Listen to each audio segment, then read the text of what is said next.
ಪುನರುತ್ಥಾನ ಜೀವವು ನೀನೆ ನನ್ನ ಯೇಸುವೆ.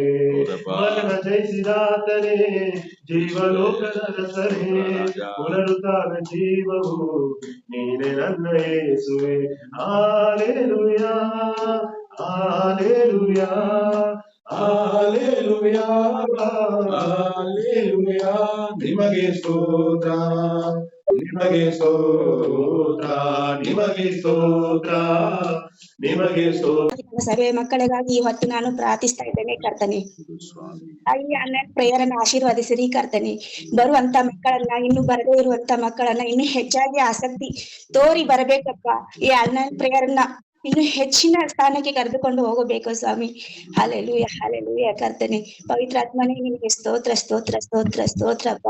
ಪ್ರತಿಯೊಂದು ಪ್ರಕಟಣೆಯನ್ನ ಅಪ್ಪ ನಮ್ಮ ಹೃದಯ don't walk and don't standing and don't sitting. 3 ವಿಷಯ. ನೀ ನಡೆಯಬಾರದು, ಕೂತ್ಕೊಳ್ಳಬಾರದು, ನಿಲ್ಲಬಾರದು, ಕೂತ್ಕೊಳ್ಳಬಾರದು. ಹಂಗಂದ್ರೆ ಸಿಗ್ನಲ್ ತೋರಿಸ್ತಾರಲ್ಲ, ಗಾಡಿ ಓಡಿಸ್ತಿಲ್ಲ, ನಿಲ್ಲು ಮತ್ತೆ ಗಮನಿ ಆಮತ್ತೆ ಹೋಗು ಅಂತ. ಅದು ಮುಂದೆ ಹೋಗುವಾದ ದಾರಿಯಲ್ಲಿ ಯಾಕೆ ಅದು ಹಿಂಗೆ ಹೇಳ್ತಾ ಇದ್ರೆ, ಸಿಗ್ನಲ್ ಹೋಗೋಕ್ ಮುಂಚೆ ಮುಂದೆ ಆಪತ್ತಿರುತ್ತದೆ, ನೀ ಸರಿಯಾಗಿ ಗಾಡಿನ ನಡೆಸಬೇಕು. ಅದಕ್ಕೆ ಗೌರ್ಮೆಂಟ್ ಒಂದು ನಮಗೆ ಚೆನ್ನಾಗಿ ನಿಂತುಕೋ, ಗಮನಿಸ್ಕೋ, ಆಮೇಲೆ ಮುಂದೆ ಹೋಗಕೋ. ಯಾಕೆ ಆಪತ್ತಲಿಂದ ನಾವು ತಪ್ಪಿಸ್ಕೊಳ್ಳು. ಸೊ ಅದೇ ರೀತಿಲಿ ದೇವರ ವಚನ ನಮಗೆ ತಿಳಿಸ್ಕೊಡ್ತದೆ. ಇಂದ ಒಂದು ವಚನ 150 ಅಧ್ಯಾಯಕ್ಕೂ ಒಂದು ಫುಲ್ ಸ್ಟಾಪ್. ಯಾಕೆ ಇಡೀ ಬೈಬಲ್ ಅಲ್ಲಿ ನೋಡಿ, ಈ ಬೈಬಲ್ ಅಲ್ಲಿ ಪುಸ್ತಕದಲ್ಲಿ ಎಷ್ಟೋ ಪುಸ್ತಕಗಳು ಇರ್ತಾರಲ್ಲ, 66 ಪುಸ್ತಕಗಳು. 66 ಪುಸ್ತಕಕ್ಕೂ ಮಧ್ಯದಲ್ಲಿರುವಂತ ಪುಸ್ತಕವು ಯಾವುದು? ಕೀರ್ತನೆಗಳನ್ನೇ, ಸಂಗೀತಗಳನ್ನೇ. ಮತ್ತೀಯ ಪುಸ್ತಕ ನೋಡಿ, ಮತ್ತೀಯ ಭಾಗ ಅಂದ್ರೆ ಯಾವ ಪುಸ್ತಕ ಅಂದ್ರೆ, ಚೆನ್ನಾಗಿ ನೋಡಿದ್ರೆ ಕೀರ್ತನೆಗಳು ಪ್ರಾರಂಭ ಆಗುತ್ತೆ. ಆಯ್ತಾ? ಸೊ ಇಡೀ ಬೈಬಲ್ಗೆ ಒಂದು centre of place the Psalms subjects. Hallelujah. So ಇದು ಎಷ್ಟು ವ್ಯಾಲ್ಯೂಬಲ್ ಅಂತ ನಾವು ಗುರುತಾಗಬೇಕು. ನಾವು ಇಡೀ ವಚನಗಳಕ್ಕೂ ಇದನ್ನೇ, ಇಡೀ ಅಧ್ಯಾಯದಕ್ಕೂ ಇದು ಫೌಂಡೇಶನ್ ಚಾಪ್ಟರ್ಸ್ ಸಬ್ಜೆಕ್ಟ್ಸ್ ಆಗ ಇರ್ತದೆ. ಅದಕ್ಕೆ ಈ 150 ಅಧ್ಯಾಯಕ್ಕೂ ಫಸ್ಟ್ ವಾಸ್ ದ ಮೊದಲ ನಮಗೆ ನೀವು ಹೋಗಬೇಕಂತ ಆತ್ಮಿಕ ದಾರಿಯಲ್ಲಿ ನೀವು ಒಂದು ಆತ್ಮಿಕ ಬಯನ ಮಾಡ್ತೀರಾ, ಒಂದು ಬಯನ ಟ್ರಾವೆಲ್. ಆ ಆತ್ಮಿಕ ಬಯನ ಮಾಡುವುದಕ್ಕೆ ಮುಂಚಿತವಾಗಿ ನಿಮಗೆ ಸರಿಯಾಗಿ ತಿಳಿವಿಕೆ ಬೇಕು. ಯಾವುದು? ದುನ್ಮಾರ್ಕರು ಎಲ್ಲಿ ಹೋಗಿ ನಡಿಬೇಡ, ಆ ದಾರಿಯಲ್ಲಿ ಹೋಗ್ಬೇಡ, ಅವ್ರ ಮಾತ ಕೇಳಕ್ ಹೋಗ್ಬೇಡಿ. ಆಮೇಲೆ ನೆಕ್ಸ್ಟ್ ನಿಲ್ಲಬಾರದು. ಆಮೇಲೆ ಪಾಪಿಗಳ ದಾರಿಯಲ್ಲಿ ನಿಲ್ಲಿಸ್ಕೊಂಡು ಸುಮ್ಮನೆ ನಿಮ್ಮ ಟೈಮನ್ನ ವೇಸ್ಟ್ ಮಾಡಬಾರದು. ಮತ್ತೆ 3ನೇ ಏನಿರುತ್ತೆ? ಗೇಲಿ ಕಿಂಡಲ್ ಮಾಡುವುದ ಜಾಗದಲ್ಲಿ ಕೂತ್ಕೊಂಡು ನೀವು ಹೋಗ್ಬೇಡಿ. ಯಾಕಂದ್ರೆ ಅವ್ರ ಜೊತೆ ಕೂತ್ಕೊಂಡ್ರೆ ಅವ್ರಿಗೂ ನಮಗೂ ವ್ಯತ್ಯಾಸ ಗೊತ್ತಿಲ್ಲ, ಅದೇ ಆಗ್ಬಿಡುತ್ತದೆ ಎಂಬುದಾಗಿ ಹೇಳ್ತದೆ. ಇದೇ 1ನೇ ವಚನ, ಫುಲ್ ಸ್ಟೋಕ್ ಎಲ್ರಿಗೂ. ರೈಟ್. ಆಮೇಲೆ 2ನೇ ವಚನ ನೋಡಿ, ಕರ್ತನ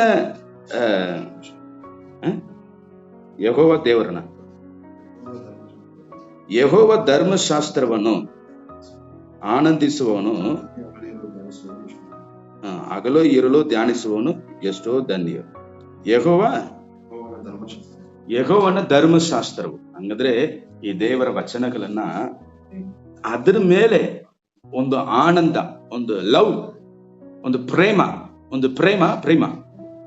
ಪ್ರೇಮ ಬರಬೇಕು. ದೇವರ ವಚನದಲ್ಲಿ ಒಂದು ಲವ್ ಬರಾದ ಹೋದರೆ ನಮ್ಮನ್ನ ನಾವು ಡೆಡಿಕೇಟ್ ಮಾಡಲಿಕ್ಕೆ ಆಗುದಿಲ್ಲ.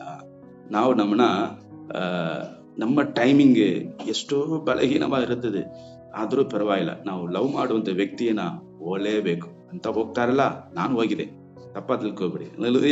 ಎಷ್ಟೋ ಕಷ್ಟಗಳ ಮಧ್ಯದಲ್ಲಿ, ಯಾಕೆಂದ್ರೆ ನನ್ನ ಪ್ರಿಯವಂತವಳು, ನನ್ನ ಪ್ರಿಯ ಮಾನವಳು, ಆ ರೀತಿಯಲ್ಲಿ ಬೈಬಲ್ ಲವ್ ಮಾಡಬೇಕು ಅಂತ ವಚನ ಹೇಳುತ್ತೆ. ನೀ ಲವ್ ಮಾಡಿ, ನೀ ಪ್ರೀತಿಸಿ ದೇವರ ವಚನಗಳ ಮೇಲೆ ಯಾರು ಪ್ರೀತಿ ಉಳ್ಳವರಾಗಿದ್ದಾರೋ, ಪ್ರೀತಿಸಿ ರಾತ್ರಿಯೂ ಹಗಲು ಅದನ್ನ ಧ್ಯಾನ ಮಾಡಬೇಕು. ಇವಾಗ ನಾವು ಅದನ್ನೇ ಮಾಡಿಕೊಂಡಿದ್ವಿ. ನಾವು ರಾತ್ರಿ ಹಗಲು ನಾವು ಇವಾಗ ಹಗಲು ಮುಂಜಾನೆ ಸಮಯದಲ್ಲಿ ಧ್ಯಾನ ಮಾಡಿದ್ದೀವಿ. ಎಸ್, ಬಟ್ ವಚನ ಹೇಳುತ್ತಿದೆ ರಾತ್ರಿ ಹಗಲು your meditation in your spirit ಅಂತ ನಮಗೆ ಹೇಳುತ್ತೆ. ಹಲ್ಲೆಲೂಯಾ. ಅಂತ ಒಂದು ಮನುಷ್ಯರುಗಳು ಧನ್ಯರು, ದ ಬ್ಲೆಸ್ಸೆಡ್ ಪೀಪಲ್, ಆಶೀರ್ವಾದ ಮಕ್ಕಳು. ಹಲ್ಲೆಲೂಯಾ ಎಂದು ವಚನ ಕ್ಲಿಯರ್ ಆಗಿದೆ. ಆಮೇಲೆ ನಮ್ಮ ಆಶೀರ್ವಾದಕ್ಕೆ ನಾವು ಏನ್ ಮಾಡಬೇಕು? ದೇವರ ವಚನ, ದೇವರ ನಿಯಮನ, ದೇವರ ವಚನ ಅಂದ್ರೆ ದೇವರ ನೇಮನ, ದೇವರ ಕಾರ್ಯವು, ದೇವರ ಚಿತ್ತವು, ಪ್ರಾರ್ಥನೆಯು, ಇದೆಲ್ಲ ಸೇರಿ ಇರುತ್ತಲ್ಲ, ಅದು ಒಟ್ಟಿಗೆ ಯೆಹೋವ ದೇವರ ಆಜ್ಞೆಗಳಿಗೆ, ವಚನಗಳಿಗೆ, ಅವರಿಗೆ ಆ ವಚನಗಳ ಮೇಲೆ ನಾವು ಪ್ರಿಯವಾಗಿ ಇದ್ದು. ಹಲ್ಲೆಲೂಯಾ. ಯಾಕೆಂದ್ರೆ ಒಂದೊಂದು ಮಾತು ನಮ್ಮ ಪ್ರಿಯವಾದ ದೇವರ ಬಾಯಲಿಂದ ಹೊರಟು ಬಂದಿದ ಮಾತುಗಳು. ಆ ಮಾತುಗಳಲ್ಲಿ ನಾವು ಸ್ವೀಕರಿಸಿದ್ರೆ ನಮ್ಮ ದೇವರನ್ನ ಸ್ವೀಕರಿಸ್ತೀವಿ ಎಂಬುದೇ ಅರ್ಥ. ಹಲ್ಲೆಲೂಯಾ. ದೇವರ ಮಾತನ್ನ ಪ್ರೀತಿಸಿ ಇಲ್ಲದ ಹೋದರೆ ದೇವರ ನಾವು ಪ್ರೀತಿಸಕ್ಕೆ ಆಗುವುದಿಲ್ಲ. ಇದೇ ಮುಖ್ಯವಾದ. Hallelujah. It's a too good meditation. ನೋಡಿ, ದೇವರು ಹೇಳಿದ ಮಾತುಗಳನ್ನ, ಆ ಮಾತುಗಳ ಮೇಲೆ ನಾವು ಪ್ರೀತಿ ಇಲ್ಲದ ಹೋದ್ರೆ, ಅದನ್ನ ಅಕ್ಸೆಪ್ಟ್ ಮಾಡಾದ ಹೋದ್ರೆ 100% ನಮ್ಮ ದೇವರನ್ನ ನಾವು ಅಕ್ಸೆಪ್ಟ್ ಮಾಡಕ್ಕೆ ಆಗುವುದಿಲ್ಲ. ಹಲ್ಲೆಲೂಯಾ. ಯಾರು ಅಕ್ಸೆಪ್ಟ್ ಮಾಡ್ತಾರೋ ಅವರು ದೇವರನ್ನ ಅಕ್ಸೆಪ್ಟ್ ಮಾಡ್ತಾರೆ. ಆಮೇಲೆ ಮತ್ತೆ ಅವ್ರ ಕಾರ್ಯಗಳು ಹೆಂಗಿರುತ್ತೆ ಓದಿ ಮಗಳೇ, ಕನ್ನಡ ಓದು ಮಗಳೇ. ಅವನು ನೀರಿನ ಕಾಲುವೆಗಳ ಬಳಿಯಲ್ಲಿ ಬೆಳೆದಿರುವ ಮರದ ಹಾಗಿರುವನು. ಅಂತ ಮರವು ತಕ್ಕ ಕಾಲದಲ್ಲಿ ಫಲ ಕೊಡತ್ತದಲ್ಲ, ಅದರ ಎಲೆ ಬಾಡುವುದೇ ಇಲ್ಲ. ಅದರಂತೆ ಅವನ ಕಾರ್ಯವೆಲ್ಲವೂ ಸಫಲವಾಗುವುದು. ಆಮೇಲೆ ಆಮೇಲೆ ಸೊ ಅಂತ ಒಂದು ಧನ್ಯ ಆಶೀರ್ವಾದ ಹೊಂದಿಕೊಂಡ ಮನುಷ್ಯರುಗಳ ಜೀವನ ಹೆಂಗಿರುತ್ತಿದ್ರೆ, ಅವರು ನೀರಲ್ಲಿ ಕಾಲುಗಳಲ್ಲಿ ನಡೆಯುವಂತ ಒಂದು ರೀತಿಯಲ್ಲಿ ಇರುತ್ತಾರಂತೆ. ಹಂಗಂದ್ರೆ ಒಂದು ಆಶೀರ್ವಾದಗಳು ಅಂದ್ರೆ, ಆಶೀರ್ವಾದ ಅಂದ್ರೆ ನೀರಂದ್ರೆ, ಪಾಣಿ ಇಲ್ಲದ ಹೋದ್ರೆ ನಮಗೆ ಆಶೀರ್ವಾದನೇ ಇಲ್ಲ. ಈ ಭೂಮಿ ನೆಲೆಕೊಂಡಿರ್ತದ? ನೆವರ್. ನೀರಿಲ್ಲದ ಹೋದ್ರೆ, ಒಂದು ಲೋಟ, ಒಂದು ನದಿ ನೀರಿಲ್ಲದ ಹೋದ್ರೆ ಈ ಭೂಮಿ ಶಾಪವಾಗ್ಬಿಡುತ್ತೆ. ಸೊ ನೀರಲ್ಲಿ ಯಾವಾಗಲೂ ಇರ್ಬೋದು. ದೇವರು ಉಂಟು ಮಾಡಿದ ವಿಷಯದಲ್ಲಿ ಈ ನೀರಲ್ಲಿ ಯಾವಾಗಲೂ ಇದ್ದುಕೊಂಡು ಅದರಲ್ಲೇ ನೆಲೆಕೊಂಡು ಒಂದು ಮರ ಹೇಗೆ ಅದನ್ನದು ಕಾಲಕ್ಕೆ ಅದನ್ನದು ಫಲ ಕೊಡುತ್ತದೋ, ಅದೇ ರೀತಿಯಲ್ಲಿ ಆ ಮನುಷ್ಯನು ಅದನ್ನದೇ ಫಲಗಳನ್ನ ಅವನು ಅನುಭವಿಸುತ್ತಾನೆ ಅಂತೆ. ಅವನು ಕೊಡುವುದಿಲ್ಲ, ಅವನು ಅನುಭವಿಸುತ್ತಾನೆ. Hallelujah, hallelujah. ಅದನ್ನದಿನ ಕಾಲದಕ್ಕೆ ಎಲ್ಲ ಫಲಗಳು, ಮರಗಳು ಹೇಗೆ ತರುತ್ತದೋ ಅದೇ ರೀತಿಯಲ್ಲಿ ಆ ಮನುಷ್ಯನು ಅವನ ಜೀವನದಲ್ಲಿ, ಅವನ ಕುಟುಂಬದ ಜೀವನದಲ್ಲಿ, ಅವನ ಸಭೆಯ ಜೀವನದಲ್ಲಿ, ಅವನ ಪಟ್ಟಣ ಜೀವನದಲ್ಲಿ ಅವನು ಏನ್ ಮಾಡುತ್ತಾನೆ? ಅವನು ಹೊಂದಿಕೊಂಡುವಂತ ಆಶೀರ್ವಾದಗಳನ್ನ ತಾವೂ ಅನುಭವಿಸಿ ಮತ್ತೊಬ್ಬರಿಗೆ ಅದು ಕೊಟ್ಟು ಆಶೀರ್ವಾದವಾಗಿ ನೆಲೆಗೊಂಡು ನಿಲ್ಲುತ್ತಾನೆ. ಆಮೇಲೆ ಅವನು ಮಾಡುವುದಲ್ಲ ಏನಾಗುತ್ತೆ? ಸಫಲವಾಗುತ್ತದೆ. ಹಲ್ಲೆಲೂಯಾ. ಅವನು ಮಾಡುವುದು, ಯಾರು ಮಾಡುವುದು? ಅಂತ ಒಂದು ನೆಲೆಗೊಂಡು ಆಶೀರ್ವಾದದಲ್ಲಿ ಇರುವವಳು ಮಾತ್ರ ಜೀವನದಲ್ಲಿ ಸಫಲವಾಗುವುದು. ಹಲ್ಲೆಲೂಯಾ.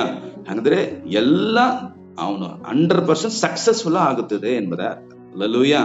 ಅವನು ಯಾವುದನ್ನ ಮಾಡೋದಕ್ಕೆ ಮುಂದೆ ಹೋಗ್ತಾನೋ ಅದು ಸೂಪರ್ ಬ್ಲೆಸ್ಸಿಂಗ್ಸ್ ಆಗುತ್ತೆ. ಹಲ್ಲೆಲೂಯಾ. ಆಮೇಲೆ ನೋಡಿ, ಇನ್ನೊಬ್ಬರ ತೋರಿಸ್ತಾರೆ ಅಪೋಸಿಟ್, ಪಾಸಿಟಿವ್ ಅಂಡ್ ನೆಗೆಟಿವ್. ಸರಿಯಾದ ಮನುಷ್ಯರು, ಸರಿ ಇಲ್ಲದ ಮನುಷ್ಯರು ಒಟ್ಟಿಗೆ ಅದನ್ನು ತೋರಿಸಿದ್ದಾರೆ. ಸರಿ ಉಳ್ಳವರು ದೇವರಲ್ಲಿ ನೆಲೆಗೊಂಡು ದೇವರ ವಚನನ ಧ್ಯಾನಿಸಿಕೊಂಡು ಇರುತ್ತಾರೆ. ಅದೇ ಸರಿ ಇಲ್ಲದವರು ಹೆಂಗಿರ್ತಾರಂತೆ?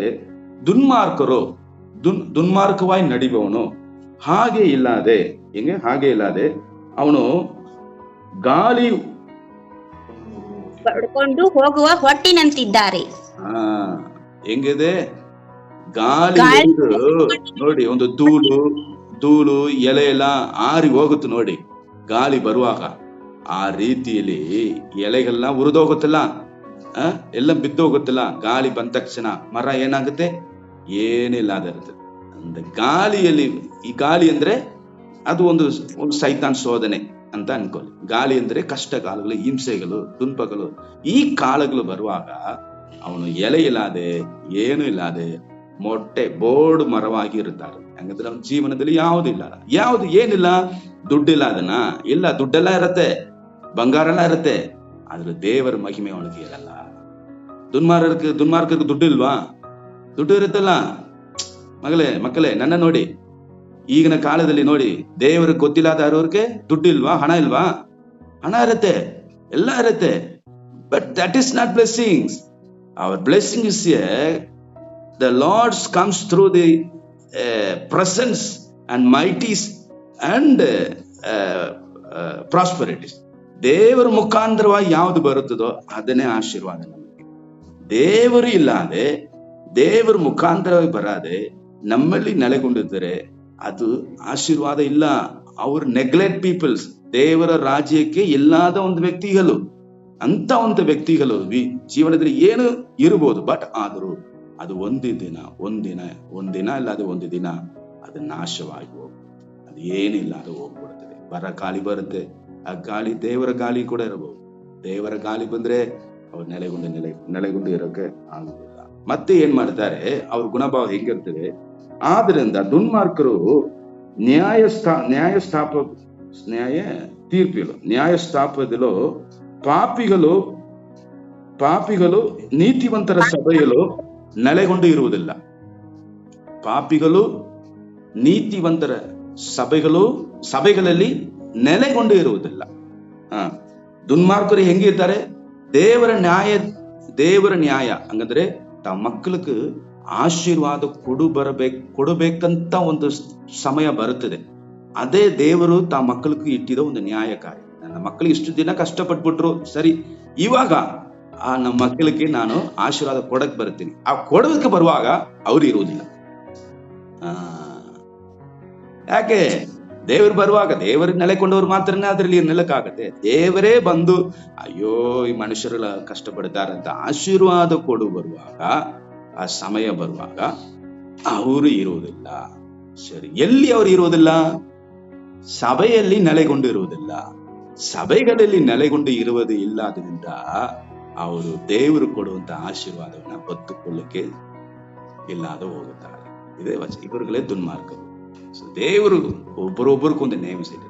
ನೀತಿವಂತರ ಸಭೆಗಳಲ್ಲಿ, ನೀತಿವಂತರು ಅಂದ್ರೆ ದೇವರನ್ನ 24 ಗಂಟೆಗಳು ಎಲ್ಲಿ ಇದ್ರೂ ಕೂಡ ಮರೆಯಾ ಇರುವುದ ಸಮಯದಲ್ಲಿ, ಅಂತರಂಗವಾಗಿರುವುದ ಸಮಯದಲ್ಲೂ ಕೂಡ ನಮ್ಮ ಯೆಹೋವ ದೇವರನ್ನ ನಾವು ನಮ್ಮ ಮನಪೂರ್ವವಾಗಿ ಪ್ರೀತಿಸುವವರು ಅವರೇ ಏನ್ ಹೇಳುತ್ತದೆ, ನೀತಿವಂತರು ಅಂತ ಹೇಳಿ. ಹಲ್ಲೆಲೂಯಾ. ಪಾಪಿಗಳು ನೀತಿವಂತರ ಸಭೆಯಲ್ಲಿ ನೆಲೆಗೊಂಡು ಇರುವುದಿಲ್ಲ. ಇವಾಗ ನಾವು ಯಾರು? ನಾವು ನೀತಿವಂತರು. ಹಲ್ಲೆಲೂಯಾ. ಆಮೇಲೆ ನೀತಿವಂತರ ಮಕ್ಕಳಾಗಿ. ಹಲ್ಲೆಲೂಯಾ. ನಮ್ಮ ಸಭೆಗಳಲ್ಲೂ ಕೂಡ ಎಲ್ಲರೂ ಹಂಗೆ. ಆದ್ರೂ ಅವರವರಿಗೆ ಬಲಹೀನ ದೂರ ತಲೆಸ್ಕೊಂಡು ಹೋಗುತ್ತದೆ. ಸ್ವಲ್ಪ ಸೋಮಾರಿತನ ಎಲ್ಲ ಇರುತ್ತದೆ. ಆಮೇಲೆ ಸ್ವಲ್ಪ ವೀಕ್ನೆಸ್ ಇರುವುದು ಬೇರೆ, ಸೋಮಾರಿ ಇರಬಾರದು ಅಲ್ವಾ? ವೀಕ್ನೆಸ್ ಇರುತ್ತದೆ, ಇವತ್ತಿಲ್ಲದ್ರೆ ನಾಳೆ ಬಂದ್ಬಿಡ್ತಾರೆ. ಇದೇ ವೀಕ್ನೆಸ್. ಒಳ್ಳೆ ಮಕ್ಕಳ ಲಕ್ಷಣ.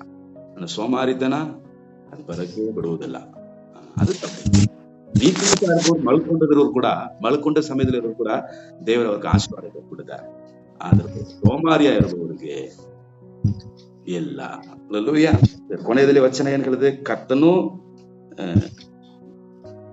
ಕೊನೆ ವಚನ ಓದ್ ಮಕ್ಕಳೇ. ಯೆಹೋವನು ನೀತಿವಂತರ ಮಾರ್ಗವನ್ನು ಲಕ್ಷಿಸುವನು, ದುಷ್ಟರ ಮಾರ್ಗವೋ ನಾಶವಾಗುವುದು. ನಿಧಾನ ಇಲ್ಲ. ಯೆಹೋವನು ನೀತಿವಂತರ ಮಾರ್ಗವನ್ನು ಲಕ್ಷಿಸುವನು. ಅದು ಗೊತ್ತಿರುತ್ತಾನೆ.